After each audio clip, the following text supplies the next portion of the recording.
Sa punto pong ito, nasa linya ng telepono si La Trinidad Benguet Mayor Roderick Awingan. Good morning po, Mayor. Si Joshua Garcia po ito ng Rise and Shine Pilipinas. Kasama natin si Miss Dayan Querer ng Rise and Shine Pilipinas po ng PTV. Mayor? Opo. Opo. So, magandang umaga po. Mayor, good morning po. Thanks for joining us. Ano na po ang mga naibigay natin tulong sa mga pamilya po ng dalawang biktima na nabagsakan po ito nga pong lupa ng mga bato sa isang karinderya dyan sa Barangay Silan? Opo, so kahapon din kasama din po natin yung mga kawani ng Department of Social Welfare and Development, yung SWAT Benguet, and at the same time sila din po ay nabigyan ng kaukulang tulong, and at the same time yung ating LGU, tinitignan naman po natin yung ano pa man ang pwede nating ibigay na tulong na kaya ng ating local government unit. At kumusta din po, Mayor, yung lagay po nitong cook o yung tagaluto na dinala po sa ospital? Saan po ito at ano po yung kanyang kalagayan sa ngayon? So opo, sa ngayon po, nasa Benguet General Hospital na po siya, and maganda naman po yung kalagayan niya po sa ngayon. Yes, at bukod po sa nangyaring landslide, Mayor, dyan po sa Barangay Silan, may mga insidente po ba o insidente po ng landslide sa inyong lugar na iba pa po, maliban po dyan sa may Silan? May mga naiulat din po bang mga pagbaha dyan sa Trinidad, Benguet? Opo, so aside from po sa landslide na nangyari po sa Silan, meron din po kaming mga naitala na several landslide and soil erosion dito po sa atin. Yun lang, medyo maganda naman po kasi wala naman pong nabiktima o kaya nasaktan.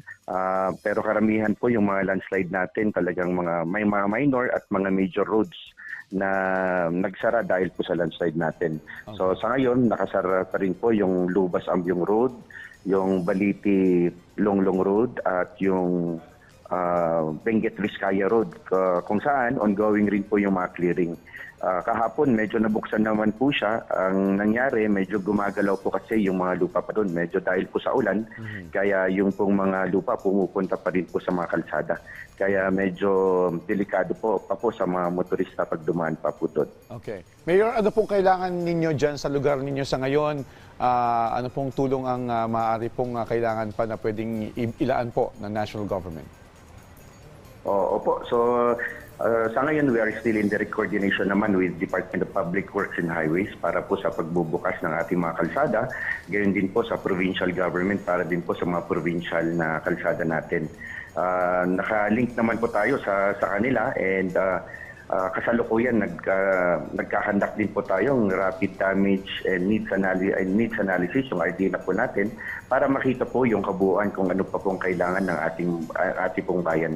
At yun po ang isasubmit natin sa makukulang ahensya ng gobyerno. Okay, panguli na naman po, Mayor, kumustahin po namin yung lagay naman po ng mga residente, ng inyong pong constituents dyan. Ano po yung kanilang mga pangangailangan pa? Opo, sa ngayon po, medyo umuulan-ulan pa po dito. Medyo yun nga, pabugso-bugso. And kaya nga po, kahapon, buti na lang po at nagsuspindi din po tayo ng classes all levels. Gayon din po ata ang probinsya ng Benguet. Suspendido po yung mga klase. And yun, medyo for safety of everyone, sana dun lang po tayo sa matahanan natin habang yung mga resources ng gobyerno yung gagalaw para masiayos muna yung mga kalsadang mga naisara, and at the same time, yung mga pwede pang maayusin, medyo asikasuhin pa po natin. Alright, on that note, maraming salamat po, Trinidad Benguet Mayor Roderick Awingan. Salamat, Mayor.